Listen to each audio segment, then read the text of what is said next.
Okay, Zenyatta VOD. You sent this in saying that you are new to Zenyatta and you know you have been a bit aggressive, which is something that you are working on. Asking for something I notice is that it's hard to focus or to pick up on a lot of Zenyatta specific things because your level of aggression is like way too high. You can be aggressive as Zenyatta, but the positioning is so important because he's so immobile. Now, every sort of support in the game has like movement abilities like Mercy GA, Moira Fade, Kiriko Swift Step and Wall Climb, Baptiste Exo Boots. They have something, right? Pretty much every support except Zenyatta. And he can't fly, he can't wall climb, he can't double jump, he can't do anything. He is slow. What he makes up for that in is the fact that by just pressing one button, everyone he 1v1s essentially has 35 or 30-ish. Something like that. I can't remember because I keep moving it up and down.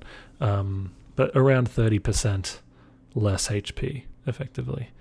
Now he also has shield HP for 175 of his total HP pool, which means he doesn't need to be always next to health packs or in LOS of his other support. He can just wait a second and regenerate the health, and he can even regenerate it pretty quickly because of the support passive as well.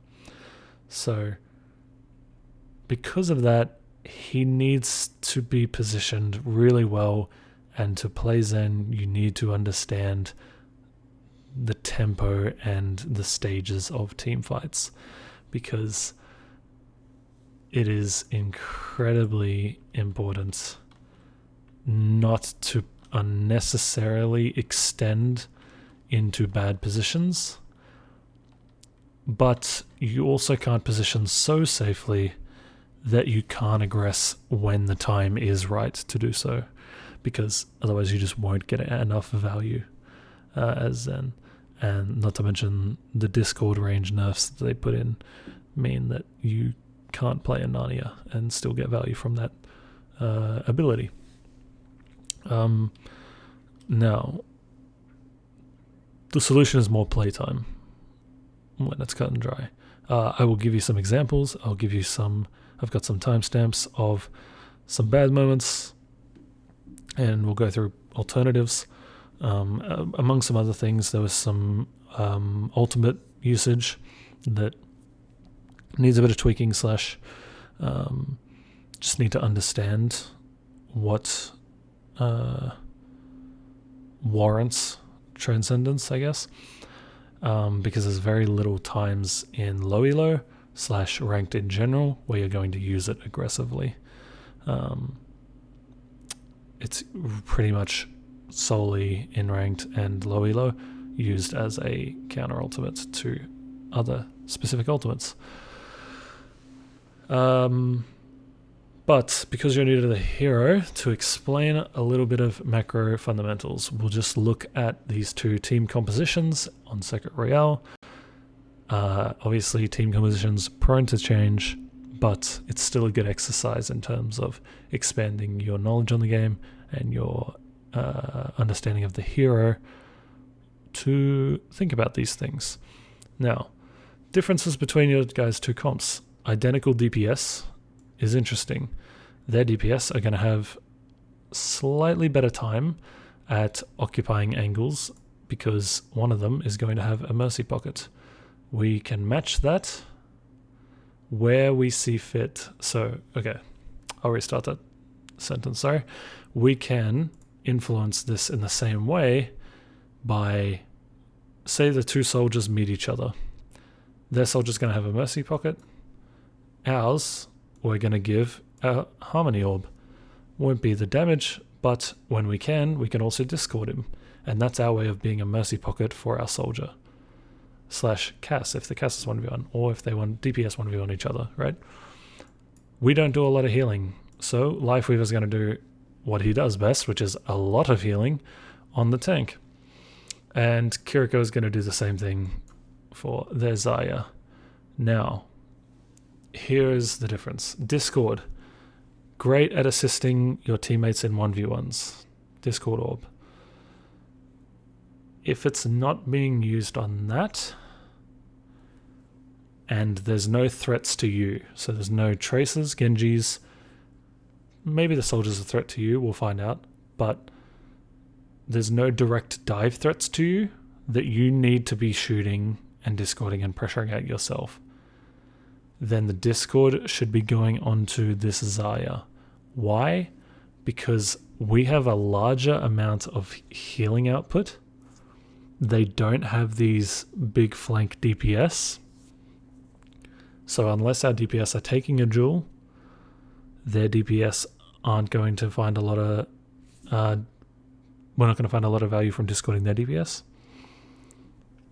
So we're better off discording the tank and letting our Rhine have that nice damage boost against their Zarya, and then just shooting whoever we're shooting.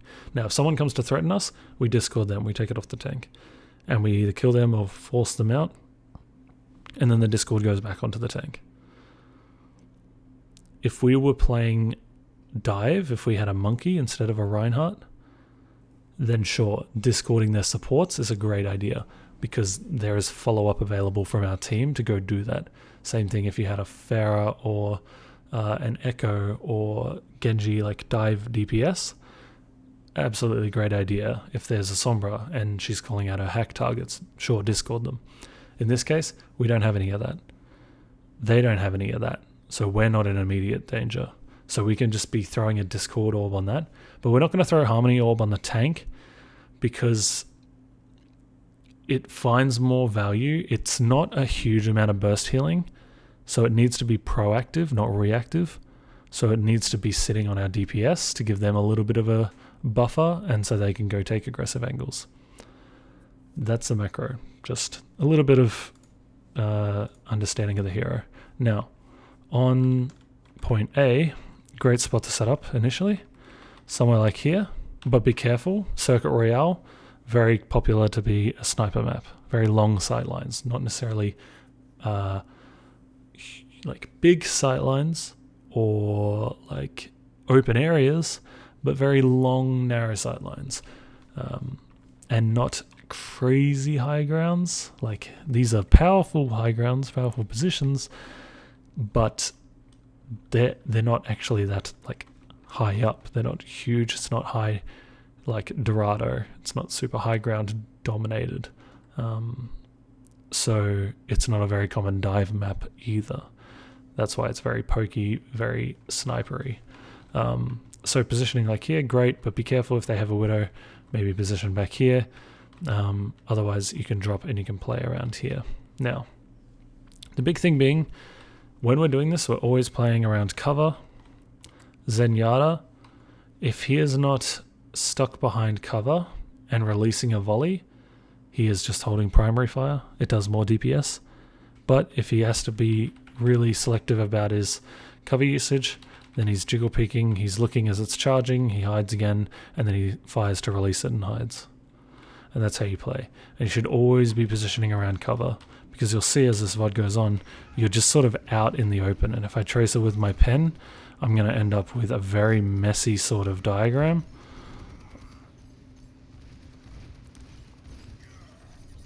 And even with my yellow texture, it's going to end up looking like a big bowl of spaghetti, to be honest. To the point where we're even frontlining ahead of our tank, which is, you can't get away with that. You won't get away with it in any higher than like silver or gold. And that was just the first death, right? That's our movement. And I'll show you what that could have been instead. If we just hide that for a second, we'll get rid of that. Instead, what that could have been was, especially because they don't have a sniper, is sitting on this high ground and even on this staircase. And let's just say, I'll make it easier. Sitting in this room and charging up a volley and shoot and hide. And then walk up and then do some damage. Maybe your AD strafing, which you're going like this. Then if you get an advantage, then you're pushing up here, or you're pushing further ahead. AD strafing.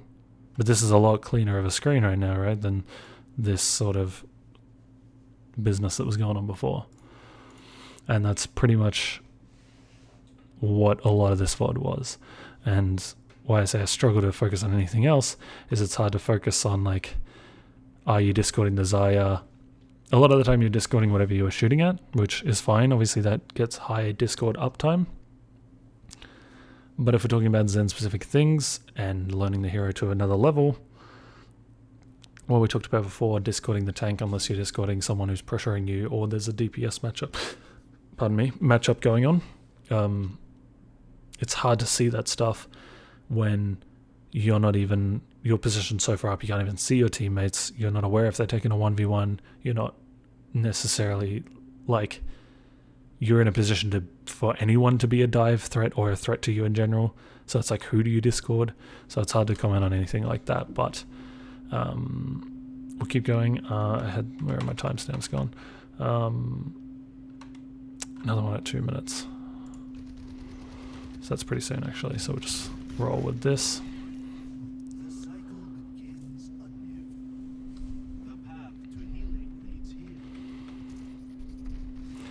The other thing to talk about, and just to quickly mention in terms of their team compositions, is Visor on its own, probably not something to trank unless he gets the jump on you. You can sometimes ego trank it to keep yourself alive if he's like flanked and visored you.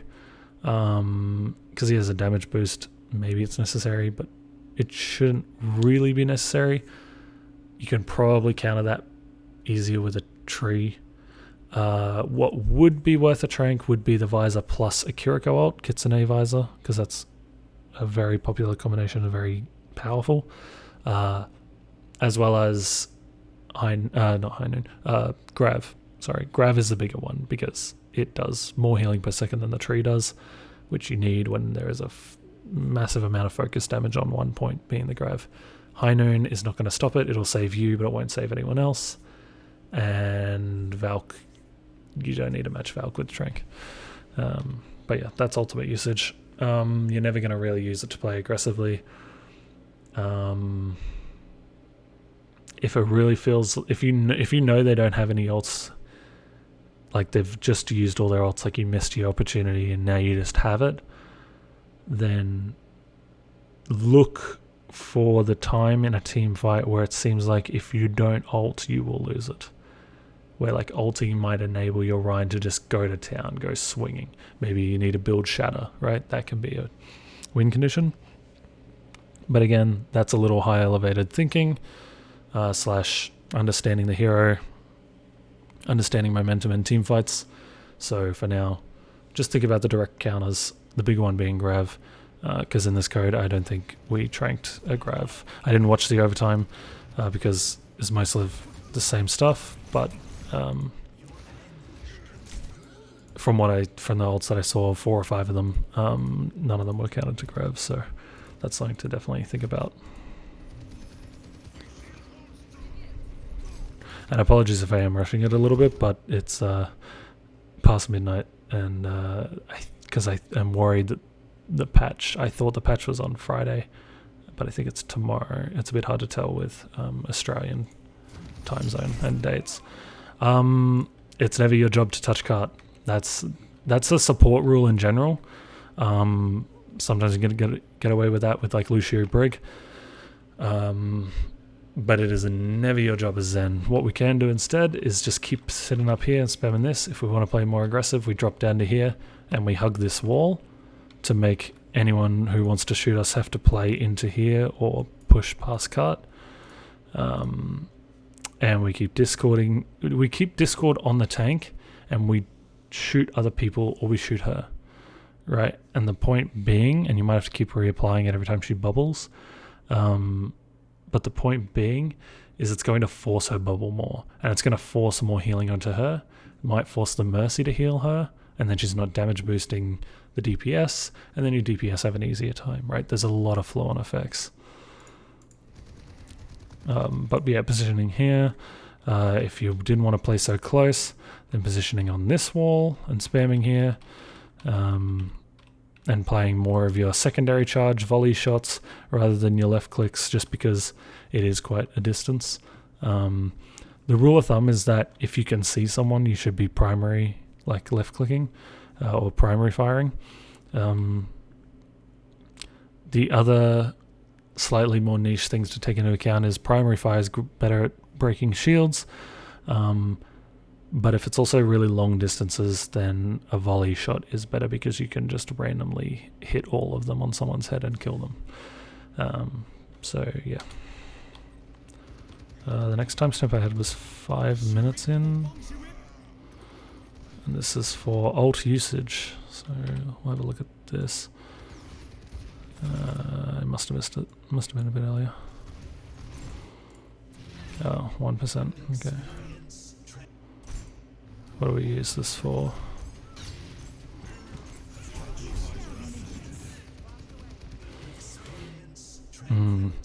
Yeah, see, not enough, right? Like, your team, they're even still in the tree. Half your team is even in the tree. If that guy dies for a visor, we're fine with that. Honestly, a visor that trades a life for a life, that's fine. What we need it for is the grab that they're about to have.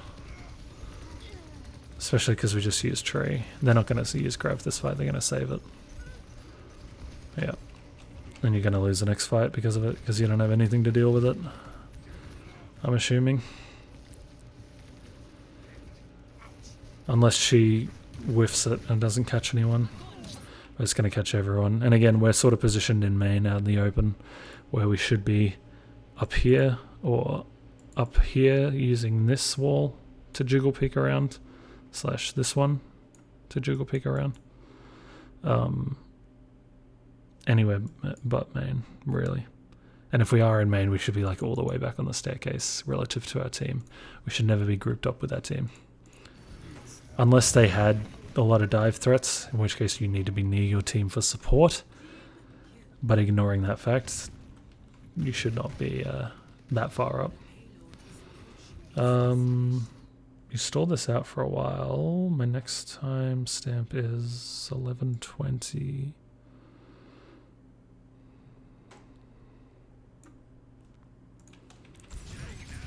This is an attack. This is more about cover usage.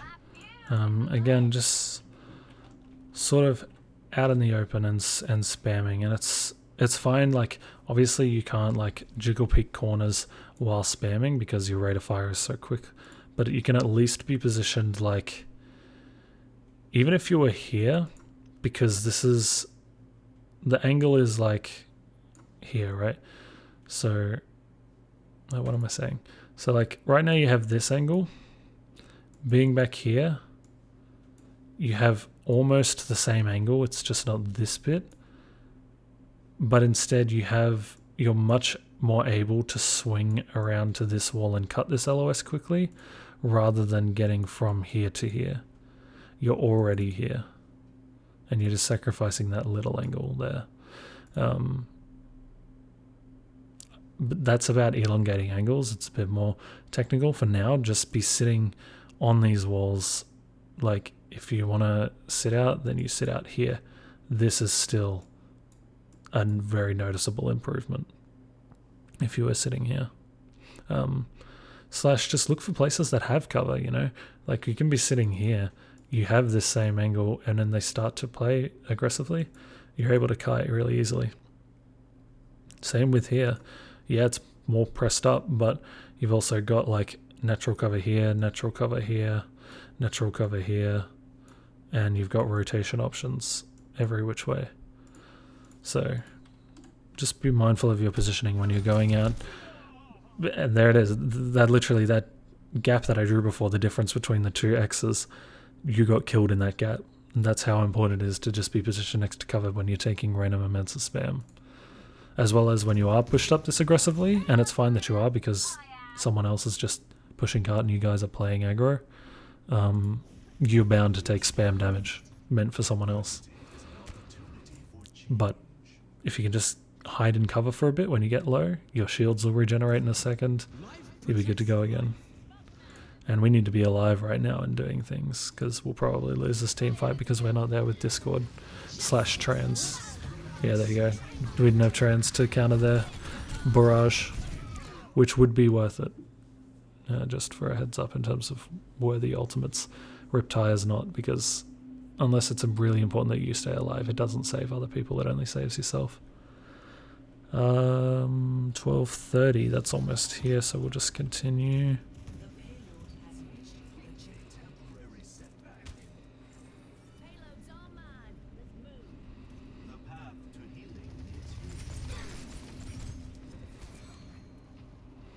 Hey, this is right.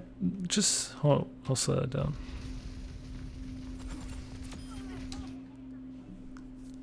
Instant value. Instant value. This is awesome. This is so much better. This rotating up to a high ground, a power position, very good position. Hugging the wall while we're charging up our shot. Peeking. Can't see her. Finds a head, discords it. Great. Discords him. Gets killed.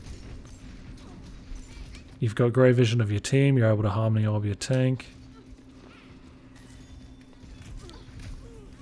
Now we drop. We jiggle peek that corner with the cover. That was all very good. Now I'm worried we're going to get trapped. Yeah. We die. We don't die. Okay, good. But we are very aggressively positioned right now, so we need to be careful. We just need to stay where we are. Looking at cart now, we need to just stay here. And we can either spam down main if we need to, or if we need to play more aggressively, then we can peek in this window. But right now I'd really want you to stay, which I don't think you will. No, you don't. We're pressing up a bit too far. There's a Reaper behind us. And we're on card and we're dead. Yeah. Unlucky. Vaughn. Yeah. Bad positioning, but still. And then the... Oh no, 2 more timestamp. Oh no. Just a 1 more timestamp. 15:10. This is another ultimate. Yeah, I don't think this one needs much explaining. I feel like you may even just know, you may have known in the moment that you whiffed this, but if you don't, a little bit of paying attention to kill feed as a support. It's really important to always be checking kill feed, always be get into the habit of looking up and actually looking, seeing what is popping up on it, what abilities have been used, what people have died, because that team fight was lost way before you popped ultimate, even before you had it, so there wasn't really anything you can do. All you can do is just die on cart, and make sure that you respawn in time with your team and don't stagger yourself. But yeah, a bit shorter. I just wanted to make sure that I got the VOD out though. I gave you something to look at, and again, hopefully I was able to provide a little bit of information on the hero, a little bit of knowledge, because just with your positioning, it was too hard to look past it and focus on something else. At the moment, you really just gotta work on playing these wide angles. So like on the stairs is great for when they're walking in. You can like fire some volleys / sitting here, and then as they start to push up, you rotate back to here, and then you may have to cross quite early to make sure you get across. But then you can play this corner, spam it out, and as the fight's starting to happen here, you're pushing back to here. If you wanted to, in between fights, you could rotate up to here, but they might dedicate people to you very quickly to push you off, so you got to be ready to give that up quickly, unless you're confident in the 1v1. Somewhere like here, obviously holding this high ground is quite good when they're walking up. Then once they get up, playing on this pillar is quite great because you have access to this angle / you can still spam. And then if point is getting close to the end here, somewhere on the boxes can be good, or playing around this tent because you can cut LOS of everything except the objective. And we talked about first a bit, but also playing around the pillar can be good. Just be careful of environmentals, obviously. On attack, I quite like to test, or like to figure out if they have a sniper. If they don't have a sniper, I quite like actually rotating up here, very aggressive flank, but you can try your luck with it. Other than that, it's sort of about looking for opportunities to just put in damage and pressure them, because you're not going to get a kill here, but you do need to pressure them to force them backwards so that you can come and then take this high ground and take these stairs, and sort of push. If you have to, you can play underneath here, play this corner. Otherwise, playing on the high ground is great. And then sort of doing the map the same way you would on defense and swinging around it, or not pushing this doorway but playing through this doorway for this angle. And as you get up to here, you can look to play here if the card is almost there, like you did when you were coming up free spawn. Otherwise, you do have to play a little bit just around these walls as cart gets around. And then last point, we talked about it, but obviously this is a great high ground. It can be a bit much to rotate up to it, so sometimes just this one is really useful. And then as you get into third, obviously I talked about it before, but this doorway can be a great opportunity to just fire a volley and then run away, and then play through main. On defense, same sort of thing, just hugging these pillars. This one can be good to find your own angle. If you need to go be really aggressive, if cart is where it is now and you're coming out, then you can play like on these stairs, and then if you need to, you have access to this angle. So there's some positions for at least Circuit Royale. But just sort of, you can use those examples and apply them to other maps as well. It's about playing, number one is distance. Playing here gives you distance from there, distance from the cart being, say, here. It gives you cover of this pillar, and it gives you rotation options away. And it gives you LOS of all your teammates, like, around the place. So that's the sort of checklist for some good positioning. And then think about your Discord targets. Do you need a Discord threats to you? If not, where is your Discord best spent? Is it best spent putting on their supports because your team can dive them? Do you need to win the tank trade battle, so you need to Discord their tank constantly? Or do you just need to help your DPS and be Discording the other DPS? And always look to Harmony Orb your DPS. I think that's where it's best spent, especially on flankers like Genji and Tracer. They get a lot of value out of it. But yeah, I hope that's all the information I can give you. And all the best with your games.